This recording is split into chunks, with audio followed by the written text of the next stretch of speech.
Welcome, everyone.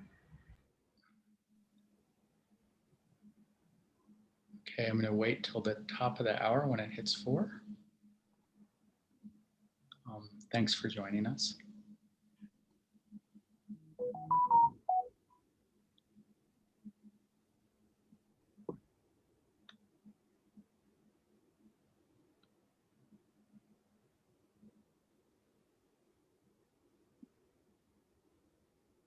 Hello, everyone.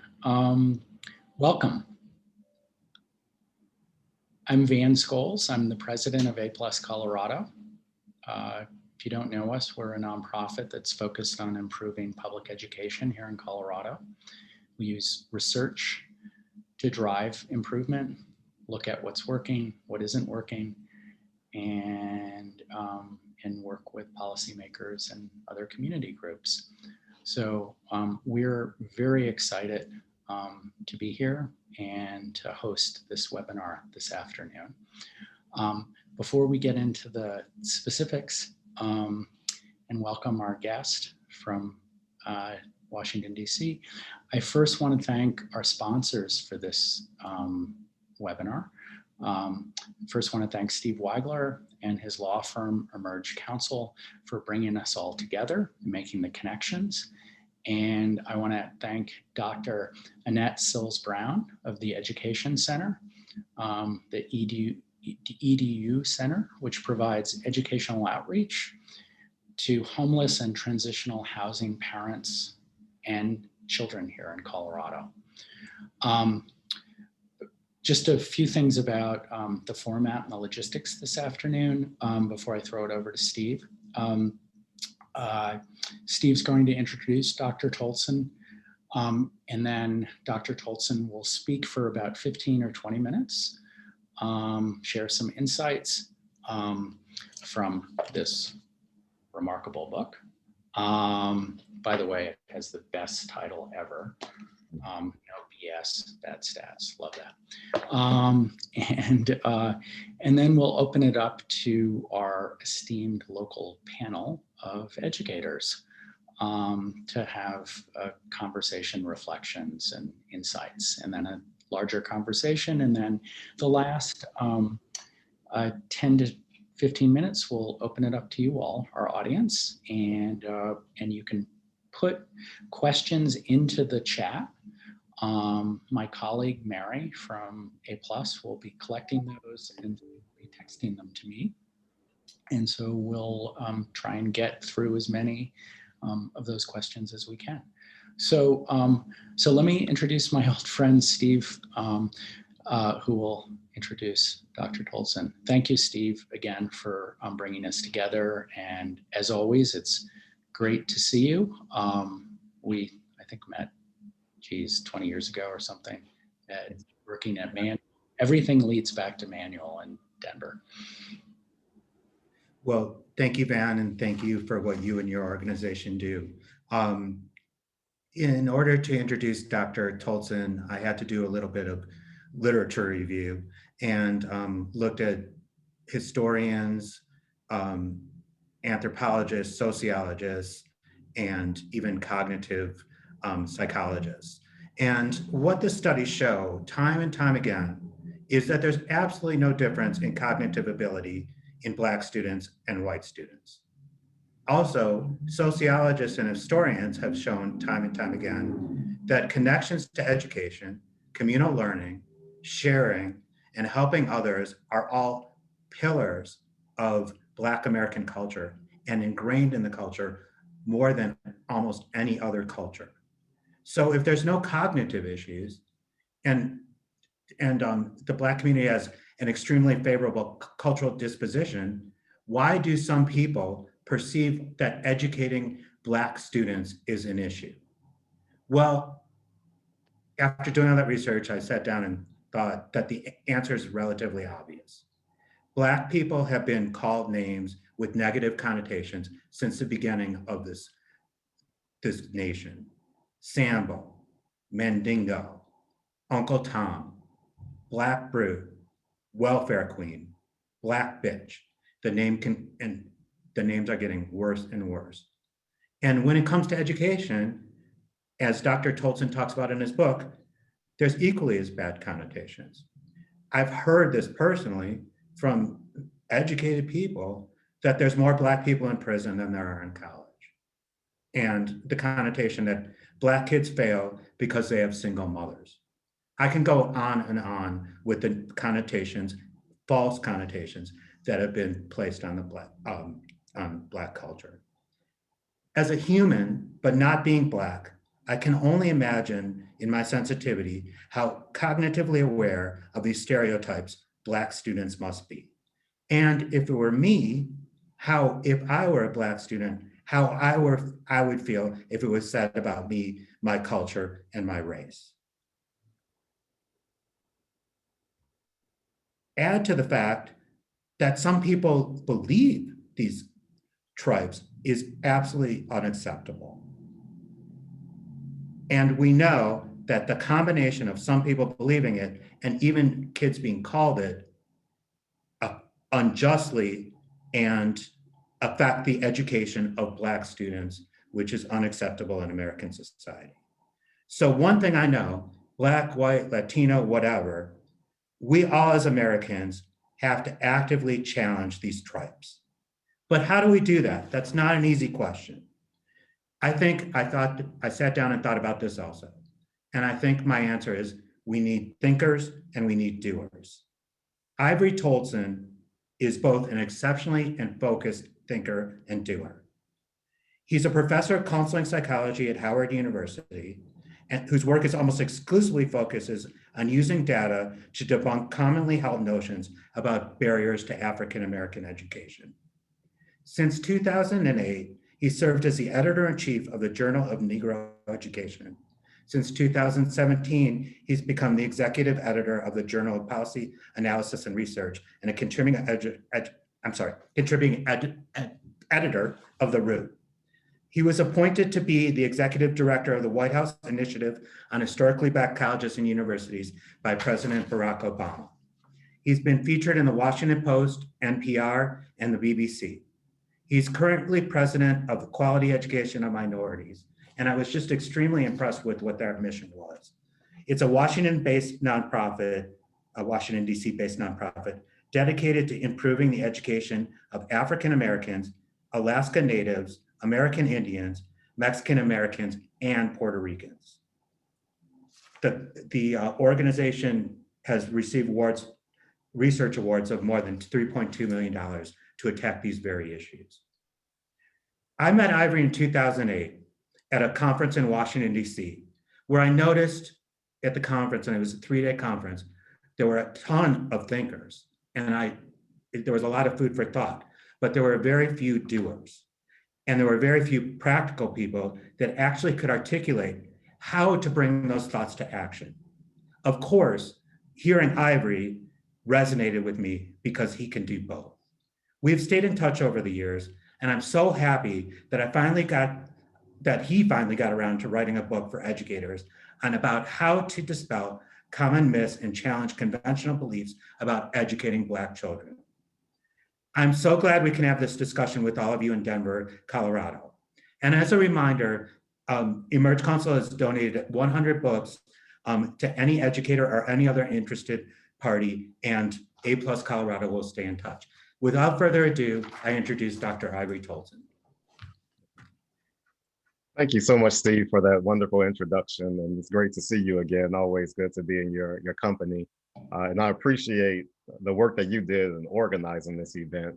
I know I didn't always make it easy with my schedule and sometimes being a little absent-minded with responding, but you persistent. And I also appreciate you purchasing copies of my book for all of the participants here. But most of all, I appreciate your dedication, your ability to try to find the truth and the compassion that you share. Not too long ago, I watched a docuseries about Einstein, and near the end of his life, he mentored a young girl. She was about 9 years old. She came to his house for help with homework, and then ended up talking to him a lot about his career. And one of the questions that she asked him was, how did you become so smart? And his response to her was asking a lot of questions and trying to figure things out. So just that simple, asking a lot of questions and trying to figure things out. And when it comes to Black children, our children in general, but Black children in particular, we don't ask enough questions and we don't try to figure enough things out. And one of the things that I admire about Steve is that he has dedicated his life to asking questions and trying to figure things out. Now, what does it look like in practice to ask a lot of questions and try to figure things out? There's a lot of data that you all receive. There's a lot of statistics that you hear. There's a lot of things that can give you a visceral reaction. It can make you say, gosh, oh my God, this is bad. But when you have compassion, you ask questions about it as if it was something bad about your own child. You ask questions and you try to figure it out. And typically when you do that, especially when it comes to understanding Black people, then you arrive at a lot of the same conclusions that Steve came to, in that there is nothing wrong with the culture, there is nothing wrong with the people, there is nothing wrong with the attitudes or the habits. Something is fundamentally wrong with our system. As a young child, I had a lot of peculiarities when it came to my own understanding of the work that I was given, particularly when I was in ninth grade. This was when school became kind of difficult for me. This was also the first time there was a clear demarcation in my abilities and those of my peers, as noted by the teacher. That was a time when I was assigned to something called the Slow Learners Group, where I was in this small group with dumbed down textbooks. And it was an embarrassing time for me because that was the first time I was confronted with the possibility that I wasn't as smart as my peers. I do remember at that time being very distractible, boring easy, liking to drift off, liking to look at ceilings and study patterns and wonder how many holes there were in the tiles, wonder why a light bulb was out. I also used to do something peculiar with numbers, where when I was learning math, I would be distracted by this tendency to create characters out of my numbers. So every number had its own gender and its own personality. The smaller numbers were younger people. The older numbers were older people. I remember 1 was a baby girl, 2 was a boy, 3 was a boy, 4 was a girl, 5 was a boy, 6 was a teenage girl, 7 was a teenage girl, 8 was a man, 9 was a woman, and 10 was an older man. So I still remember the characters in my mind. And it's interesting that although that became a problem for me, and that's my fourth grade teacher really tried to fit me into this box. Actually, what I would learn decades later is that I was correct. As a 9-year-old, I was correct in creating people out of numbers because numbers are people. So every time we see a statistic, we have to understand that there is a person underneath that statistic. And it's our tendency to separate numbers from people that allows us to deduce people and to render them invisible and replace them with things like deficit statistics, test scores, achievement gaps, graduation rates, school ratings, without any type of humanistic interpretation. It also allows us to oppress people because we can oppress them by proxy. So it can drive at your conscience, if you have a conscience, to talk badly about a person, but you can talk very bad about a statistic. You can talk very bad about a number. So as a 9-year-old, I was right.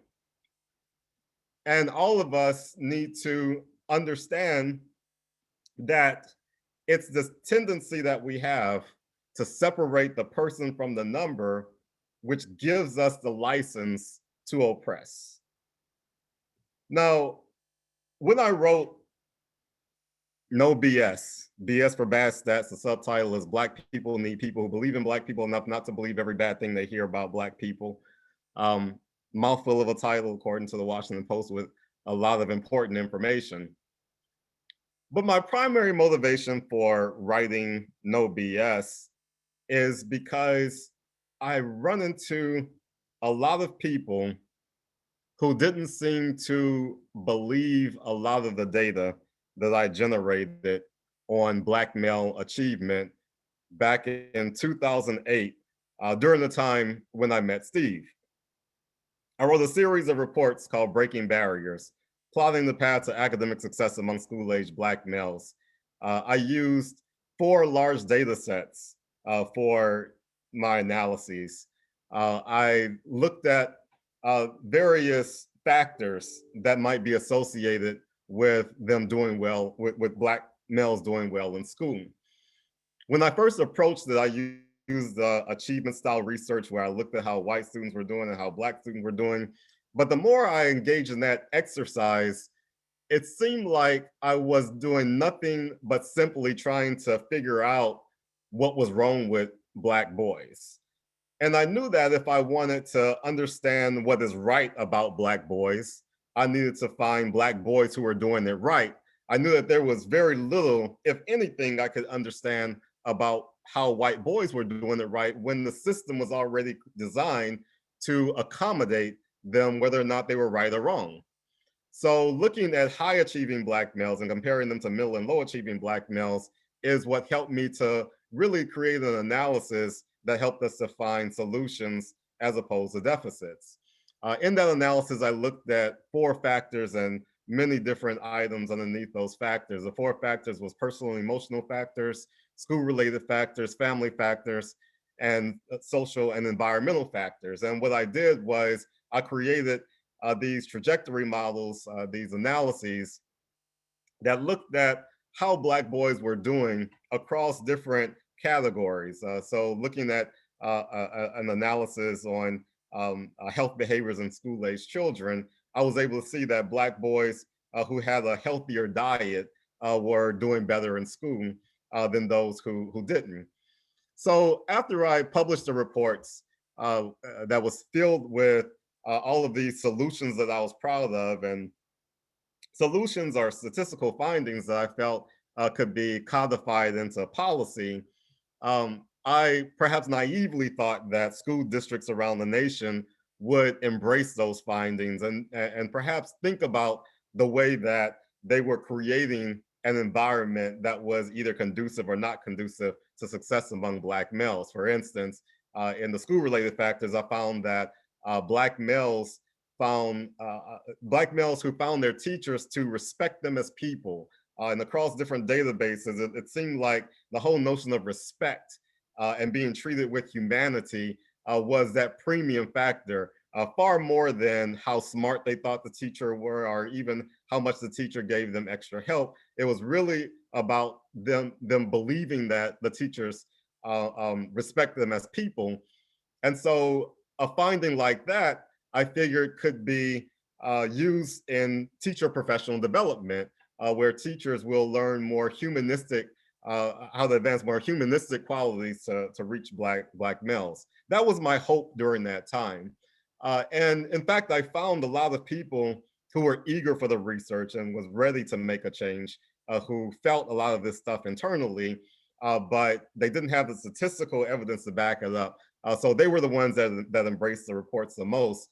But unfortunately, I found a much larger group of people who were completely dismissive of the findings, and they would lean on these alternative statistics in order to counter the things that I was telling them. So I might hear things like, it's not the problem that teachers aren't treating them with respect. The problem is that too many of them are from single parent households.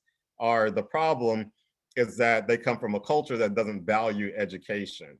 The problem is that there are more Black men in prison than in college. So you have this criminal disposition that interferes with their best abilities to do well in school.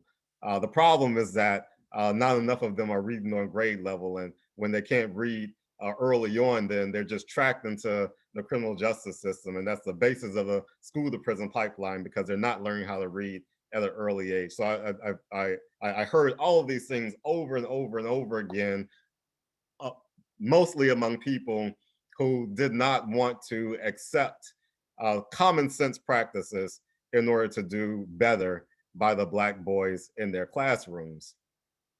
So No BS came about as I was doing my own investigation into the things that I was hearing. When I heard things like there are more Black men in prison than college, just like Einstein said, ask questions and try to figure it out. Um, it's, something like that sounds so jarring and almost too bad to be true. And so I wanted to know basic questions like, where did the statistics come from? How old was the study that found it? What were the controls on the study? Has the situation improved over time or gotten worse over time? Are there any studies that contradict that study, or is that study the authority, whatever study it was? So as I dove deeper into my investigation of that particular statistic, that there are more Black men in prison than college, what I found was that the study was about 10 years old at the time. I also found that there had been some analysis that contradicted those findings.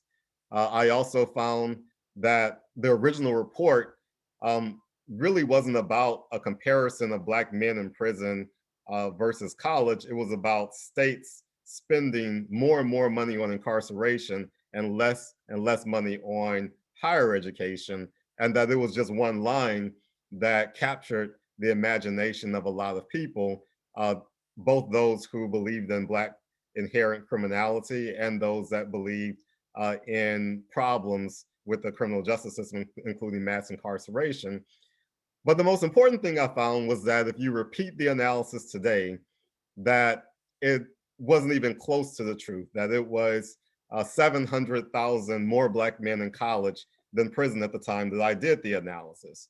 When I published that report, that brought me in the same space with the original authors that found something different, that found there were more Black men in prison than college. The Justice Policy Institute, that brought us on the BBC together, NPR together, and that organization did concede that today there are in fact more Black men in college than prison, and that my analysis was correct.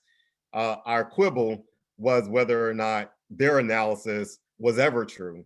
But to accept their analysis, you would have to accept that about 10 HBCUs did not have a single Black person in 2001. You would also have to concede that Temple University had not a single Black male student when I was a Black male student at Temple University at the time. They used incomplete data, and that's where that came from. So that's just one example of BS that I discovered in this quest to try to figure out the origins of some of these notions that people had about Black people. So BS, No BS, my book, has what I discovered about the different things that I've heard. Some of it is as straightforward as that. Most of it is a lot more nuanced, like the notion that Black boys coming from single parent households have these educational deficits. The book and also the article that Steve shared in the press release for this event shows that most Black boys do in fact grow up in single parent households, but it also shows analyses that finds that it's the characteristics of the parents, not the composition of the household, that drives academic success. And in fact, you can change just some slight things about the parents that has nothing to do with who they're married to, and create a situation where a Black boy from a single parent household may be doing better in school than a Black boy in a two-parent household. So what we have to do is understand our children on a much deeper level than we are right now. Right now, we are locked into this mentality of investigating achievement gaps. We are looking at how one race is doing and comparing it to how another race is doing. We're looking at white students and placing them somewhere on this graph, and then looking at the distance between them and Black students who are below, and making the aspiration for Black students to be as good on some indicator as white students. That is not a way to construct the future of education in a way that will accommodate Black students. And I'll say why. Right now, there is a normalization of whiteness in the school system. And it becomes quite obvious at the district level because they can have a measure where Asian students are outperforming white students on that particular measure, but is never positioned as some kind of pathology for white students. The assumption is that Asian students are doing better than they need to be doing, not setting the bar. So the bar will always be set by white students. And even when, like in the case of a lot of our state achievement tests, even when if you take the achievement test by itself, it doesn't really correlate to any tangible positive life outcome, just the abstract notion of Black students not doing as well as white students is something that causes us to create a system where we think that Black students are doing something wrong. What we need to do is to have a better understanding of the complex data that we have in front of us and look at measurable characteristics, things that we never think to measure, even though it may have some correlation with positive life outcomes, like someone's ability to articulate themselves, someone's wit, someone's ability to problem solve. There's all these types of things that we don't measure, but we try to look at these static measures that place Black students at this deficit. So I want to bring this to a close, and so we can open it up to the panel. But I want to close with one anecdote that illustrates this notion of how we use these assessments in a way that can harm Black students. So I was listening to a panel not too long ago, and there was a principal of a predominantly Black high school who said that 0% of the students at her school was reading on grade level. 0%. So 100% were reading below grade level. So the conversation that ensued after she made this horrible declaration about her school was talking about things like their life chances after they graduate, how bleak it would be. One of the panelists even gave another piece of BS about prison beds being built from third grade test scores. So making this connection of not scoring high on this particular test will increase the chances that the students at the school would go to jail. So we basically had a principal that threw all of her students under the bus, and they had this conversation that create this bleak picture of students who probably scored very similar to how I would have scored when I was their age. So these are some things I want us to understand about what the principal was actually saying versus what the implication of what she was saying. So this is what she was saying on the technical level. What she was saying on the technical level is, on a national or state assessment of reading, the students achieved a score that was less than the scores achieved by a norm reference group of students of the same grade. The calculated score is an estimate that reflects the actual reading ability and random error, including motivation, fatigue, resentment, attention deficits, and many other extraneous factors. So the true score, how they truly read, is basically unknown, but within the range of some confidence. What she was also saying, on a technical level, on a literal level, some students who aren't reading on grade level are missing basic level abilities like the ability to recognize and express words and understand the meaning of words. However, this is best assessed through oral reading, not a silent examination. And these students will need extra care and attention to learn concepts that they may have, that they should have learned previously. Now, let's talk about the other students, the students that kind of make that confidence interval wider than it needs to be. Many students who are not reading on grade level have scores that are marred with error. I already talked about error. That's all those extraneous variables. This is some of the students, this describes some of the students that are represented at. They can care less about the test. And honestly, why should they? Or they didn't sleep the night before, or they don't like the person that administered the test, or they see through the con.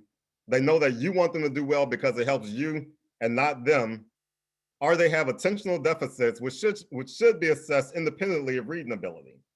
These students need social support, inspiration to be re-engaged with the school, and more agency over what they read and how they read it.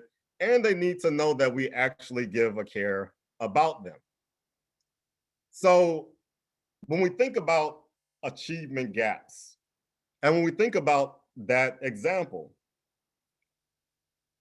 and this is a critique of what that principal said. When an educator does not know the specific assessment being used, the circumstances by which the test was administered, and does not understand basic concepts of testing theory, they should not prognosticate the fate of students generally who don't read on grade level. Also, when educators have not taken the time to identify the specific students who need to learn basic concepts and are generalizing the needs of all students based on a standardized test, they should not prognosticate the fate of students generally who do not read on grade level. And when educators have not taken the time to know and care for and inspire students and are judging the students based on a test, they should not be prognosticating the fate of students generally who do not read on grade level. So understand, and I want to end this the way I started it. Numbers are people. Those children that were unwittingly being interrogated and analyzed on a panel with people who had no clue about the circumstances on which they took the test, and probably not even the test that they took. They need to be seen as people, and we need to understand solutions based on the person behind the number, not the number in and of itself. Anytime you get a number, you get incomplete information. You need to talk to the people to complete the story. Because behind every number, there is a person. Behind every person, there is a story. Behind every story, there is a solution. Thank you all. Thank you so much. That was remarkable. Numbers are people. I want to go to the panel and introduce them and have them do some reflections, but my big picture takeaways were, first, it has to begin with respect and dignity and actually love. You didn't say love, but I'm going to take that as love. And a focus on inquiry and questions. You need to sort of lift up, ask questions, and then actually know what, understand, follow that investigation. So thank you again, Dr. Toldson, for such a thoughtful talk. So let's go to our panel.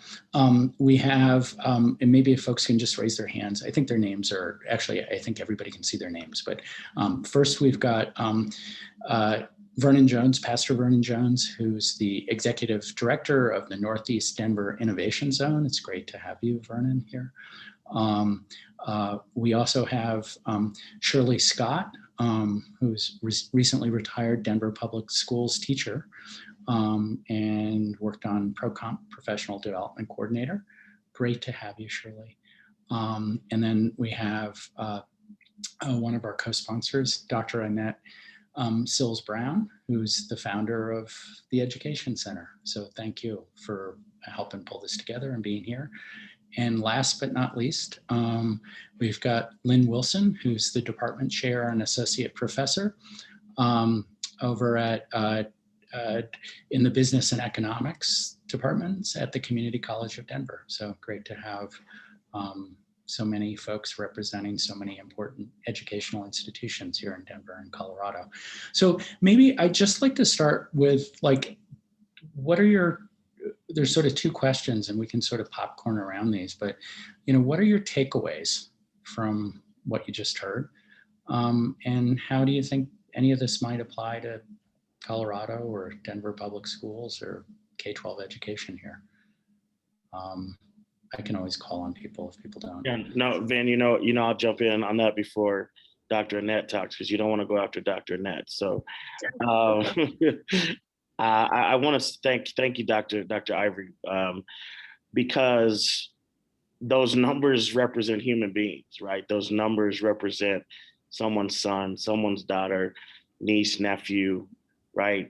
And I think that gets lost, right? And I love what you said, that when you lose that, you can talk bad about the data and not even acknowledge your racism, not even acknowledge the fact that you are an oppressor, not even acknowledge that you are continuing to perpetuate the very system that leads to mass incarceration, that leads to school to prison pipelines. You, because you don't want to acknowledge the humanity of the people on the other side of that data, then rob them of the humanity and treat them less than humane. And so 100% that hits home.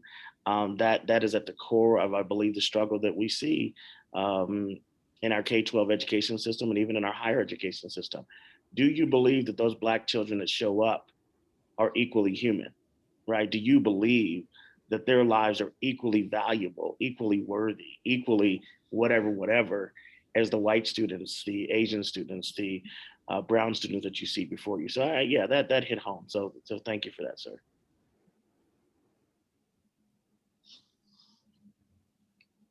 Who else? I guess I'll come in next, since I represent post-secondary. Specifically, we do also deal with high school students in the concurrent enrollment level, so 16 to 60 plus. And I think what really resonated with Dr. Ivory's presentation was simply this whole conversation that I know even a lot of us educators at our level talk about, the pipeline to prison, as opposed to what I like to term the pipeline to prosperity. The pipeline to prison is, in my mind, a systematic construct, right, to intentionally try to for lack of a better term, profile Black and brown kids if they mess up. If they make one simple mistake, you know, they're dinged much harder than someone who's not a student of color. And so what I really appreciated was just the story, you know, getting to understand every individual student has a story. And usually it's a story of adversity. And being a first gen myself, I know that story very well. I grew up in Montbello. All of my schooling was Montbello. I shouldn't have a professor in front of my name based on all those crazy statistics and data they were throwing in the 90s, especially during the high gang violence situations that were going on during that time period. But, you know, by God's grace, I had plenty of support. And I know that's the story for a lot of students that, as Dr. Ivory said, you know, didn't have those quote unquote good scores Right. in school. So Lynn, I want to jump in real quick too. I'm sorry, Dr. Lynn, what you just said right there is with all that stuff that was going on around Lynn, to Dr. Ivory's point, there was still somewhere within his ecosystem that recognized his humanity.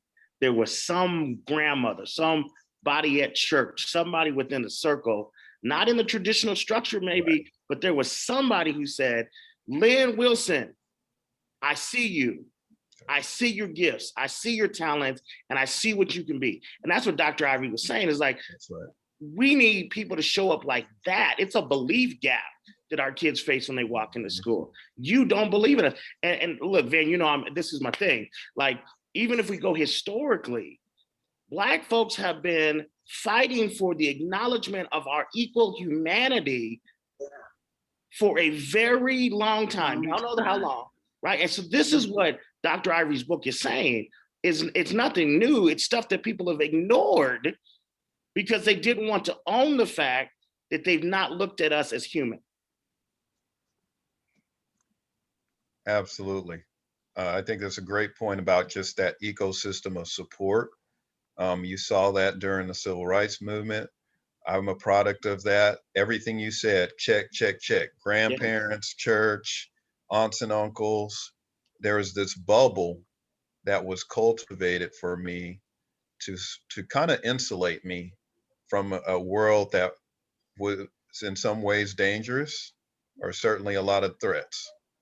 And that's what I've tried to cultivate at CCD as well for my business students, is you have to understand where these students are coming from. And if you can cultivate a culture that shows support, especially from the beginning of their journey, especially if they are first gen, especially if they've never had to use financial aid in their life and don't even know what that means and what the consequences are if they pick the wrong kinds of financial aid, which I dealt with that too. But if you have someone mentoring them and supporting them and coaching them through that whole process, it's a much easier, not just onboarding, but retention. So great. I think that's, let's get to some of the wise women who are on our panel and hear some of their perspectives. I'd like to start. I appreciate everything that you shared. I can certainly relate to it. I think some of the things that really stood out to me is, where is the data coming from? And what was the motive behind it? That to me really speaks volumes. When you talk about pulling something from 10 years ago, you know, and then what was the purpose of the report anyway? It wasn't even about kids, you know. So I think that really stood out to me. The other thing is the mindset that you come to the school with, the mindset that you have about kids, period. If you have a model that's based on deficit, then everything you see will be the negative. If you come with a model that looks for assets, what are the strengths in the circle that child is in? Those assets can make all the difference. The other thing that stood out to me was about putting all your money on one test. That has never made sense to me. And the other thing, I really believe that there should be a shift to more performance-based assessments, where you really look at the child's learning style, how this child performs best, and give them every option to show what they know, to be able to show what they can do. So I think the methods of assessments have really been misused to the disadvantage of children of color. And I really agree that, having that support system is so important. And like you said, from the very beginning, we need teachers who are nurturing students, who are giving some positive affirmation to students. It needs to happen at home, in the school, and in the. So I really appreciated everything you said. And someone once said to me, you can make numbers say whatever you want them to say. So that's why we had to look at the motive behind the use of the data and make sure, like you said, it's accurate. Thank you for sharing. Thank you, Shirley. Well, I just want to just add a little bit. I mean, you guys said everything I wanted to say, and that's why I just sat here and listened. But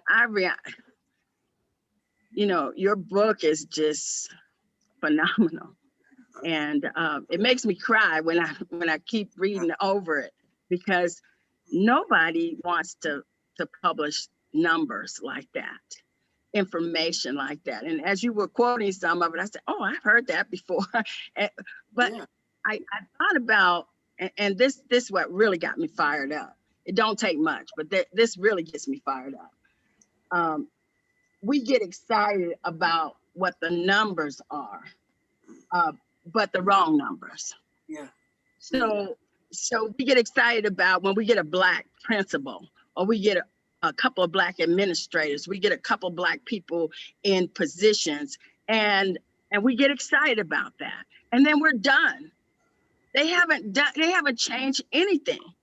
They haven't made any significant changes to the Black community whatsoever. They haven't put anybody in leadership that's going to do something for their people. They haven't put anyone in that kind of position with the money that it takes to implement some type of program that's going to support our community. So, and the other thing you said, which is so true about respect. Our community, we really live off of respect. And when the respect is broken down, when that chain of respect is broken down, our whole community falls apart. And so when we position people in positions where they don't have respect for the community, they don't have respect for the Black people, and we're putting white principals in schools for predominantly Black kids. New Mount Bello High School, they have a principal that's assigned to that school already. It hasn't even been built. And they're saying, oh, we have a white principal that's going to take over this school. Well, what about the community? What about the people? What about pulling all the people together? How's that going to happen with this white principal? And so one of my nieces called me from St. Louis. She's a psychologist in a school in St. Louis County. And she said, Auntie, you would not believe what just happened today.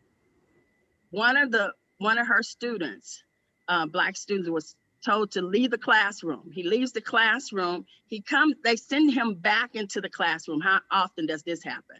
And it's a white teacher.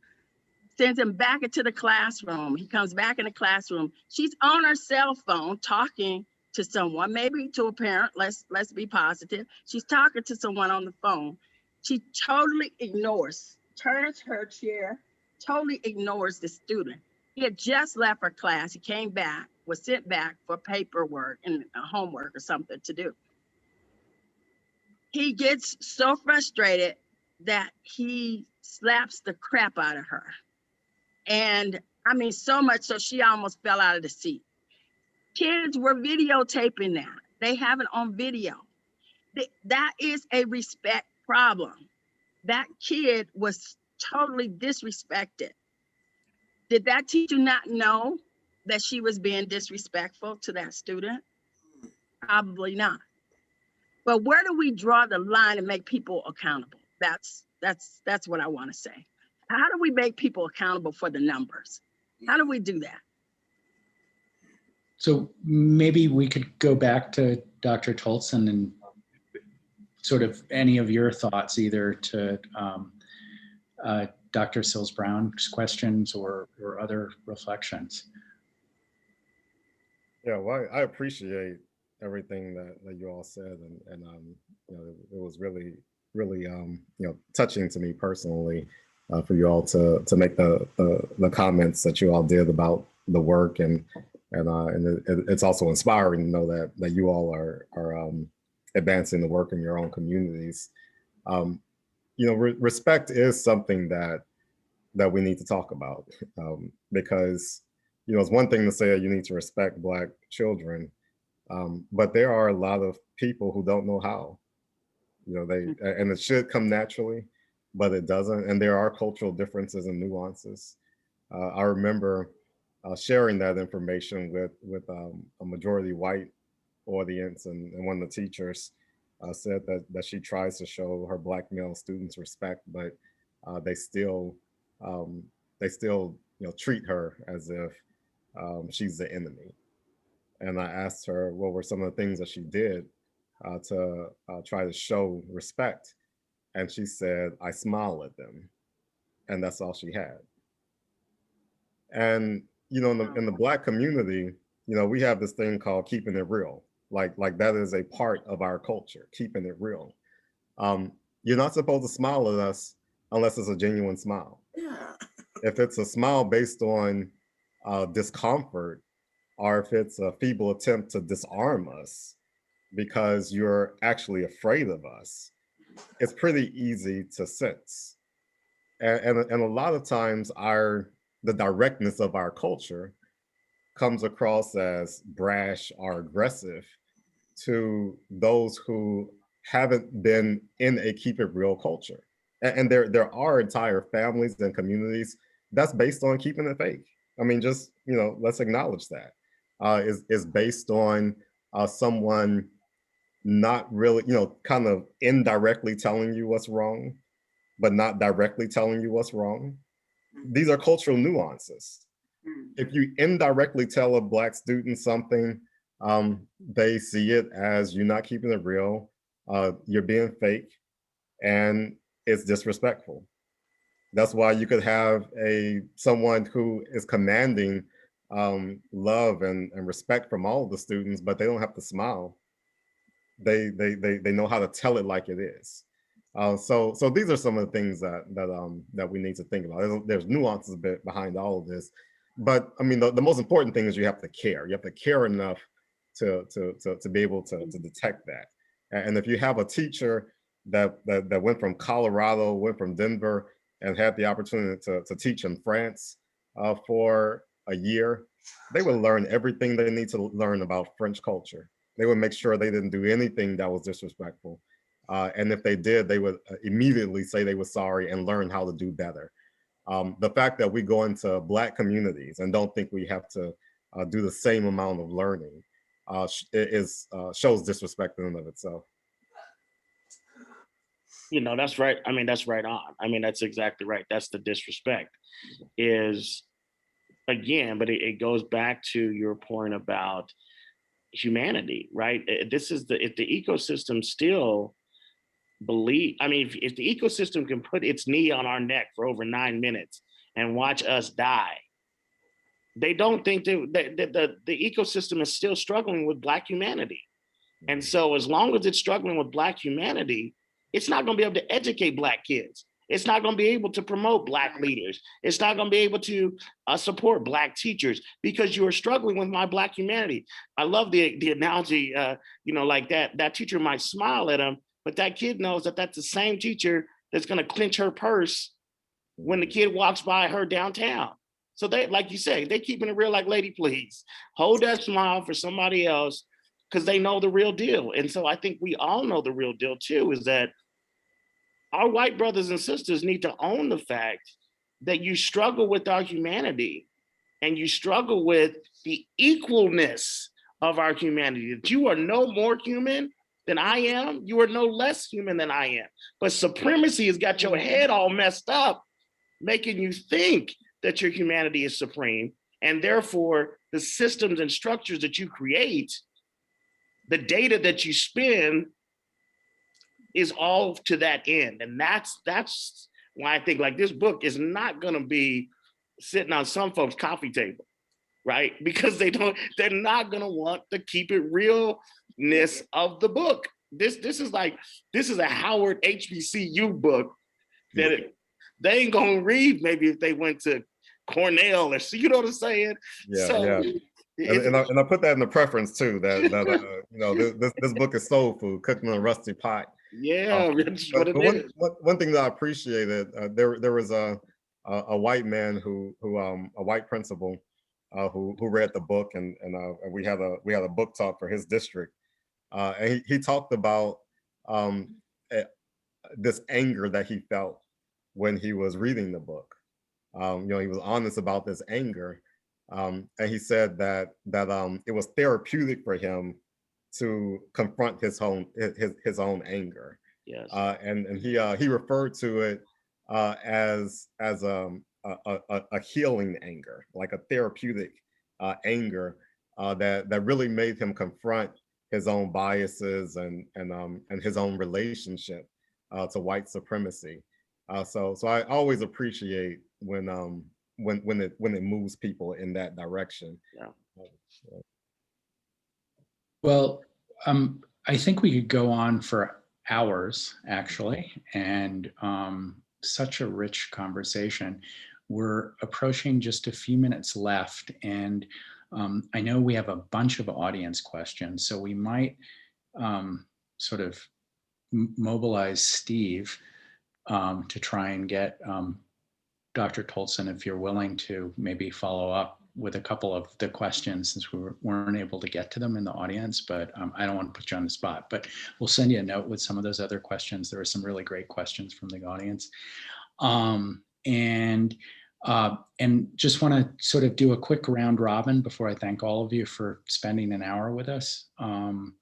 Anybody want to share out some final thoughts?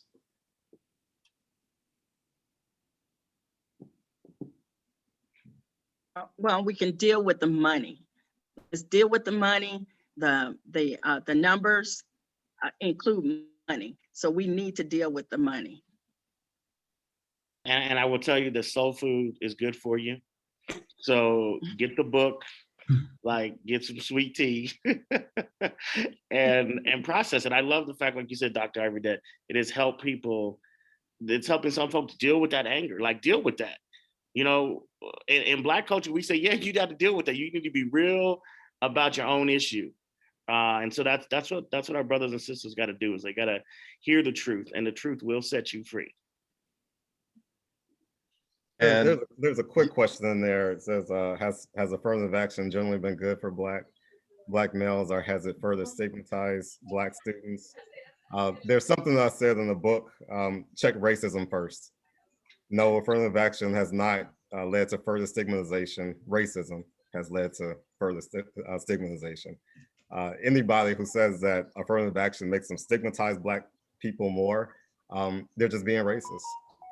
So it's the ones who understand why we need affirmative action. Those are the non-racists, are the anti-racists, because they acknowledge that there is a history that warrants certain accommodations. But the bigger issue is check racism first. If somebody says there's not enough Black applicants, check racism first. If someone says that you know, the grade point averages are lower for Black students, check racism first. If you can find a system that doesn't have any racism, then you can look at all those other things, like maybe it's the motivation, or maybe it's other things. But most of the time, we have to check racism first. Thank you. That's I'd right. like to chime in real quick and just say, use Dr. Ivory's book as a weapon to change the narrative.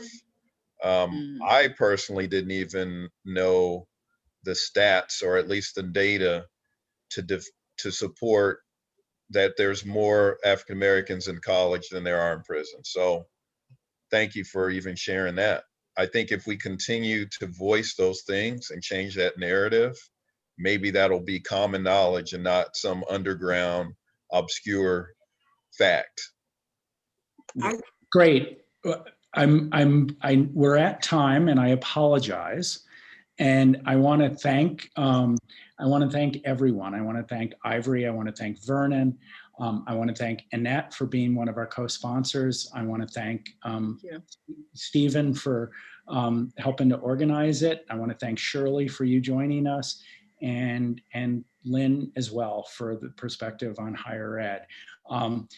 We have a bunch of books. Please shoot Mary a note.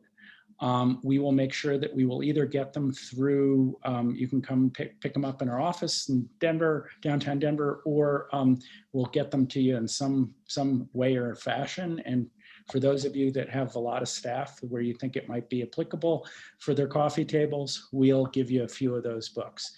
So again, I want to thank Mary and Edward for helping me with the technical issues. I'm pretty limited on that. And thank all of you, our audience, for joining us. This is recorded. We will have it on the A+ YouTube channel, and we will also have it in our newsletter tomorrow morning. So thank you, everyone. Thank you. Thank you, Van. Have a great Thank you, Van. afternoon on a sunny day in Denver.